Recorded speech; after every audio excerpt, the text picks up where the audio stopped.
வணக்கம். சிக்கனம், சேமிப்பு, செல்வம் நிகழ்ச்சியின் பங்குகளின் பாதை என்ற பகுதிக்கு உங்களை வரவேற்பது சந்திரன். வார இறுதி நாட்களான சனி மற்றும் ஞாயிறு தினங்களில் பங்கு சந்தை முதலீடு தொடர்பான விவரங்கள் இந்த பகுதியில் இடம்பெறுவது உங்களுக்கு தெரியும். அந்த வகையில் இந்த வாரத்தில் அதிகம் பேசப்பட்ட செய்திகளில் இடம்பெற்ற சந்தையில் அதிக புழக்கத்தில் இருந்த பங்குகளிலிருந்து தேர்ந்தெடுத்த சில பங்குகள் குறித்து இன்று பேச இருக்கிறோம். இதில் நம்முடன் பங்கு சந்தை நிபுணரான திரு வெங்கடேஸ்வரன் பங்கேற்கிறார்.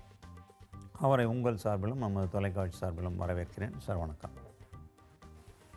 இந்த அறிமுகத்தோடு இன்று நாம் பார்க்க இருக்கும் பங்குகளுக்கு செல்வோம்.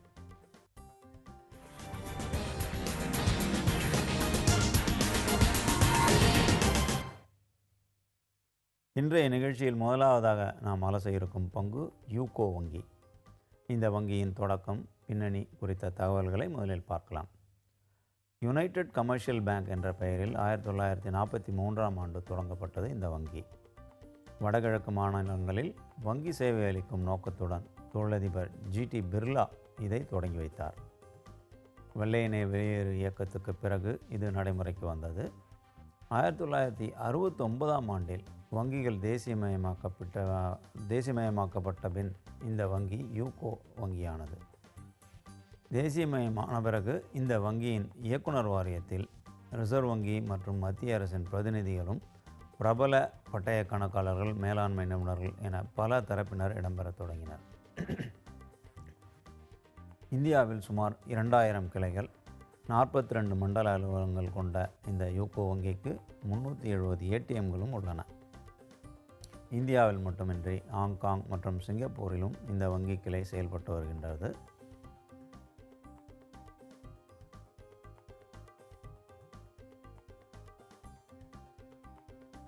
கடந்த நிதியாண்டு இறுதி நிலவரப்படி யூகோ வங்கியின் மொத்த வருவாய் 17,703 கோடி ரூபாய், நிகர லாபம் 618 கோடி ரூபாய்.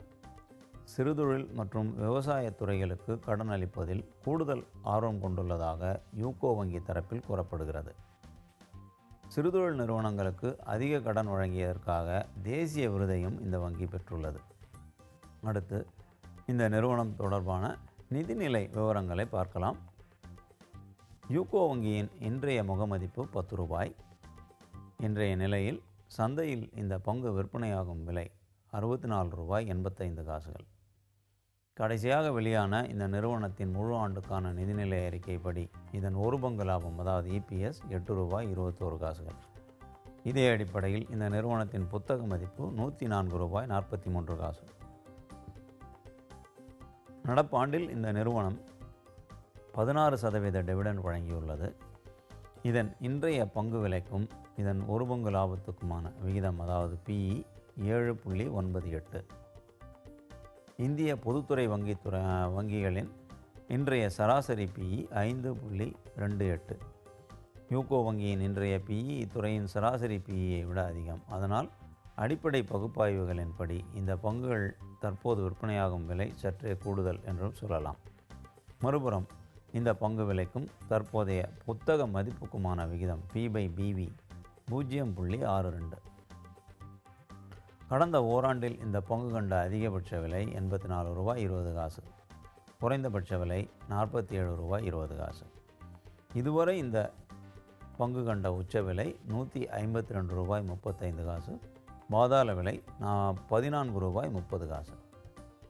இந்த பங்கு கடந்த 4 ஆண்டுகளில் பெற்ற ஒரு பங்கு வருவாய் என்று பார்க்கும்போது 2009-10ஆம் ஆண்டில் 18 ரூபாய் 42 காசுகளை இது ஒரு பங்கு வருவாயாக பெற்றது. அடுத்த ஆண்டில் இது 14 ரூபாய் 45 காசுகள் எனும், அதற்கு அடுத்த 2011-12இல் 16 ரூபாய் 68 காசுகள் எனவும், 2012-13ஆம் ஆண்டில் 8 ரூபாய் 21 காசுகள் எனவும் மாற்றம் கண்டிருக்கிறது.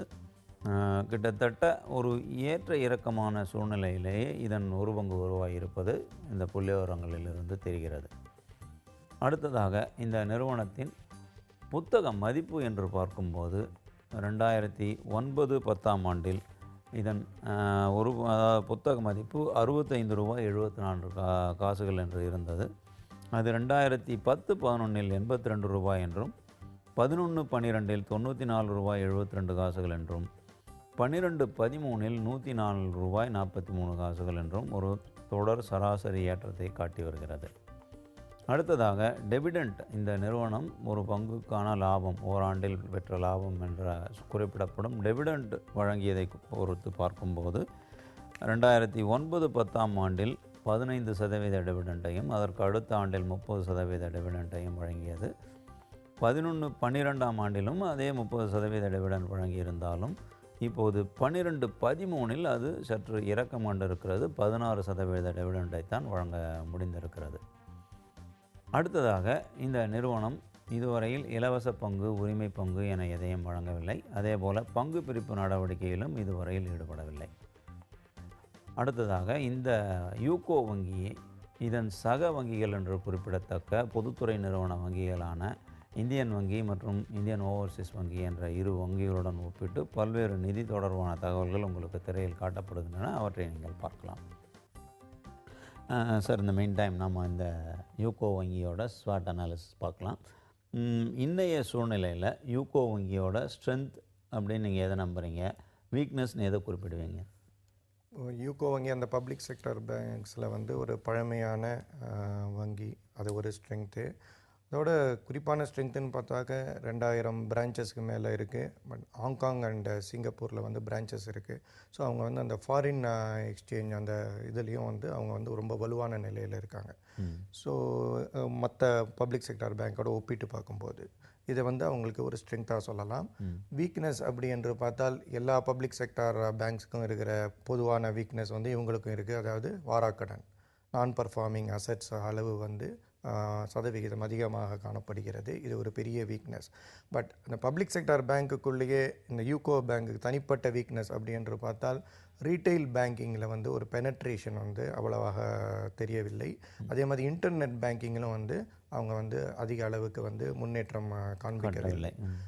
ஸோ இவங்களுக்கு ஆப்பர்ச்சுனிட்டிஸ் அப்படி என்று பார்த்தால் ஏற்கனவே அவங்க வந்து ஸ்மால் அண்ட் மீடியம் என்டர்பிரைசஸ், அதாவது எஸ்எம்இ செக்மெண்ட்டில் வந்து அவங்க வந்து கொஞ்சம் ஒரு அளவுக்கு முன்னேறி இருக்கிறார்கள்.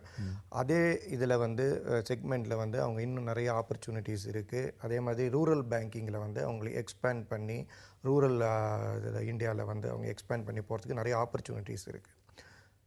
த்ரெட் அப்படி என்று பார்த்தால் இக்கனாமிக் ஸ்லோடவுன். இந்த வங்கித்துறை அப்படி என்று பார்த்தாலே ஒரு பொருளாதாரம் சார்ந்த சைக்ளிக்கல் செக்டார் தான் நம்ம சொல்கிறோம். ஸோ அந்த பொருளாதாரம் சார்ந்த துறையில் செயல்படுவதனால இக்கனாமிக் ஸ்லோடவுன் வந்து அவங்களுக்கு ஒரு பெரிய த்ரெட்டு. ஸோ கடந்த ஒரு 2008க்கு பிறகு பார்த்தாக்க அந்த த்ரெட்டில் வந்து அவங்க எல்லா பேங்க் அஃபெக்ட் ஆகுது. இதே மாதிரி யூகோ பேங்க் அஃபெக்ட் ஆகிருக்கு.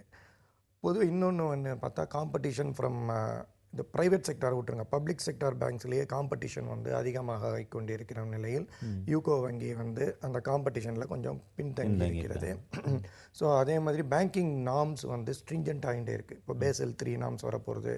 ஸோ அந்த மாதிரி பேங்கிங் நார்ம்ஸ் வந்து ஸ்ட்ரிஞ்சன்ட் ஆகிருச்ச இவங்க வந்து அதுக்கு ஈடுகட்டும் முறையில் கேபிட்டல் இன்ஃபியூஷன் பை கவர்மெண்ட் ஒரு பக்கம் இருக்கட்டும், பட் மிச்ச நார்ம்ஸ் எல்லாம் வந்து அவங்க ஈடுகட்டுறதுல வந்து எப்படி செயல்படுவாருங்கிறது ஒரு த்ரெட்டாக தான் இருக்கிறது. கட்டாயம். இந்த வங்கி குறித்த பல்வேறு விஷயங்கள் ரொம்ப தெளிவாக நம்ம நேயர்களுக்கு வந்து எடுத்து சொல்லியிருக்கீங்க. நேயர்கள், இந்த பங்கை அணுகக்கூடிய நேயர்கள் பலருக்கும் இந்த தகவல்கள் பலனுள்ள தகவல்களாக இருக்கும் நான் நம்புகிறோம். ஒரு சிறிய இடைவேளைக்கு பிறகு இன்றைய நிகழ்ச்சியில் இரண்டாவதாக நாம் பார்க்க இருக்கும் பங்கு கிரீன் ப்ளை இண்டஸ்ட்ரீஸ் குறித்த விரிவான தகவல்களை பார்ப்போம். சற்றே காத்திருங்கள்.